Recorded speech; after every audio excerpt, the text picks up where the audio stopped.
নমস্কাৰ বন্ধু বান্ধৱীসকল, স্বাগতম জনাইছোঁ job education YouTube channel to জবলৈ। বন্ধু বান্ধৱীসকল, টু জব চেনেলৰ জৰিয়তে মই অসম তথা ভাৰতবৰ্ষৰ বিভিন্ন চৰকাৰী বেচৰকাৰী চাকৰি বিজ্ঞাপন লৈ আপোনালোকৰ ওচৰলৈ আহোঁ। আজিও ঠিক তেনেধৰণে অসম চৰকাৰৰ এটা বিশেষ বিজ্ঞাপন লৈ আপোনালোকৰ ওচৰলৈ আহিছোঁ। বিজ্ঞাপনটোৰ সবিশেষ জানিবৰ কাৰণে আপোনালোকে ভিডিঅ'টো শেষলৈকে চাব। আৰু যদি আপোনালোক মোৰ চেনেলত প্ৰথমবাৰলৈ আহিছে তেনেহ'লে চেনেলটো ছাবস্ক্ৰাইব কৰি কাষতে থকা অল নটিফিকেশ্যনটো অন কৰি দিব। আহক আমি আজিৰ ভিডিঅ'টো আৰম্ভ কৰোঁ। নমস্কাৰ বন্ধু বান্ধৱীসকল, এডভাৰটাইজটো আপোনালোকে নিশ্চয় দেখিছে। এই নটিফিকেশ্যনটো আহিছিল 21 মে 2025 তাৰিখে। ইয়াত আপোনালোকে আবেদন কৰিবলৈ হ'লে অফলাইনত আবেদন কৰিব লাগিব। আপোনালোকে ষ্টেণ্ডাৰ্ড ফৰ্মত ফিল আপ কৰিব লাগিব। Standard form Assam gazette part 9ৰ যিখন ফৰ্ম আছে এই ফৰ্মখনত আপোনালোকে ফিল আপ কৰি নিৰ্দিষ্ট এড্ৰেছ আছে সেই এড্ৰেছত আপোনালোকে ফৰ্ম জমা দিব লাগিব। এতিয়া আমি আহোঁ পদকেইটাৰ বিষয়ে। পদকেইটা আপোনালোকে চাওক, ইয়াতে কি পদ আছে মই পদকেইটা আপোনালোকক দেখাব বিচাৰিছোঁ। প্ৰথম যিটো পদ আছে এইটো আপোনালোকে দেখিছে চিফ এডমিনিষ্ট্ৰেটিভ অফিচাৰ, ইয়াৰে এটা পদ আছে।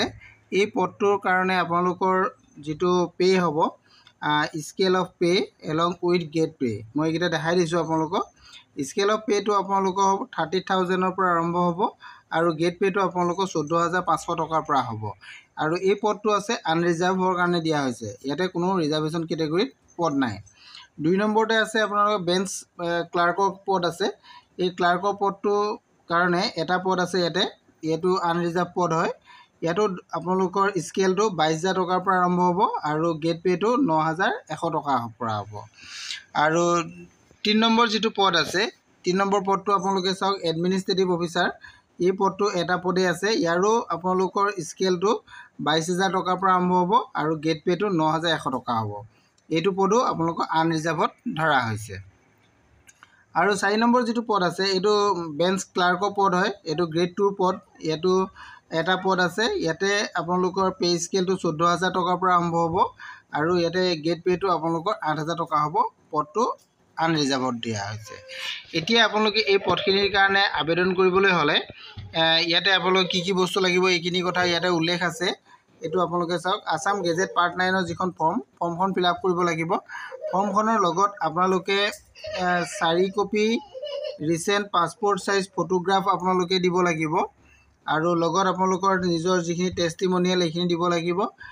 এজ প্ৰুফ দিব লাগিব, caste certificate, educational qualification certificate along with আপোনালোকে দিব লাগিব।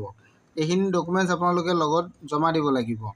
আৰু লগতে আপোনালোকৰ চেল্ফ এনভলপ আপোনালোকে দিব লাগিব। ইয়াতে এইটো উল্লেখ আছে 2 নম্বৰ কলমছত, আপোনালোকে এইটো চাই ল'ব। আৰু ইয়াৰ কাৰণে আপোনালোকে ফৰ্ম ফিল আপ কৰোঁতে দুটা বস্তু মেণ্ডেটৰী, আপোনালোকৰ কণ্টেক্ট নাম্বাৰ আৰু ইমেইল ID, এই দুটা বস্তু কিন্তু আপোনালোকে দিব লাগিব। আৰু ইয়াতে ন' অবজেকশ্যন চাৰ্টিফিকেটো আপোনালোকে দিব লাগিব। এইটো যিসকলে মানে এক্সপিৰিয়েঞ্চ আছে, এক্সপিৰিয়েঞ্চসকলে যিসকলে অলৰেডি কাম কৰি আছে তেওঁলোকে এইটো দিব লাগিব। আৰু এতিয়া পদটো আপোনালোকে ক'ৰ পৰা আহিছে এইটো নিশ্চয় জনা হোৱা নাই, মই আপোনালোকক এইটো জনাই দিম। মেইন হেডটো আপোনালোকক মই দেখাই দিছোঁ। এইটো চাওক, পদটো আহিছে আপোনালোকৰ এডভাৰটাইজমেণ্টটো অফিচ অফ দ্য ডিষ্ট্ৰিক্ট, এইটো চাওক ছিজন জাজ চৰাইদেউ, এইটো চৰাইদেউ ডিষ্ট্ৰিক্টৰ পৰা আহিছে, জুডিচিয়াৰী বিভাগৰ ফালৰ পৰা। এতিয়া আপোনালোকে ইয়াৰ সবিশেষ যদি আৰু জানিব বিচাৰে তেনেহ'লে ইয়াৰ অফিচিয়েল ৱেবছাইটটো এইটো, এই ৱেবছাইটত আপোনালোকে গৈ সবিশেষ চাই ল'ব পাৰিব, বিজ্ঞাপনটো ডাউনলোড কৰি ল'ব পাৰিব। ইয়াত আবেদন কৰিবলৈ হ'লে আপোনালোকে মেইন ইম্পৰ্টেণ্ট এইকেইটা বস্তু জানিব লাগিব। আপোনালোকে 10 জুনৰ ভিতৰত আবেদন কৰিব লাগিব। 10 জুন 2025ৰ ভিতৰত আবেদন কৰিব লাগিব। আৰু এই এড্ৰেছত, এইটো যিটো এড্ৰেছ দিছে এই এড্ৰেছত আপোনালোকে ফৰ্মসমূহ জমা দিব লাগিব। আৰু ইয়াৰ পিছত যিসকলৰ ফৰ্ম ৰিজেক্টেড হ'ল আৰু যিসকলৰ চিলেক্টেড হ'ল এই সবিশেষ আপোনালোকে এই অফিচিয়েল ৱেবছাইটত আপোনালোকে চাব পাৰিব। ইয়াতে সকলোখিনি বস্তু ডিটেইলছ আপোনালোকে চাই ল'ব পাৰিব। এড্ৰেছটো আপোনালোকে নিশ্চয় দেখিলে, এই এড্ৰেছত আপোনালোকে ফৰ্ম জমা দিব লাগিব। District judicial court campus Charaideo, এই এড্ৰেছত আপোনালোকে জমা দিব লাগিব। এইখিনি সবিশেষ জানিলে। আৰু যদি কিবা সবিশেষ জানিব বিচাৰে তেনেহ'লে আপোনালোকে অফিচিয়েল ৱেবছাইটত যাব, তাৰ পৰা গৈ বিজ্ঞাপন ডাউনলোড কৰি লৈ আৰু সবিশেষ চাই ল'ব পাৰিব। আজিৰ ভিডিঅ'টো ইমানেই আছিলে।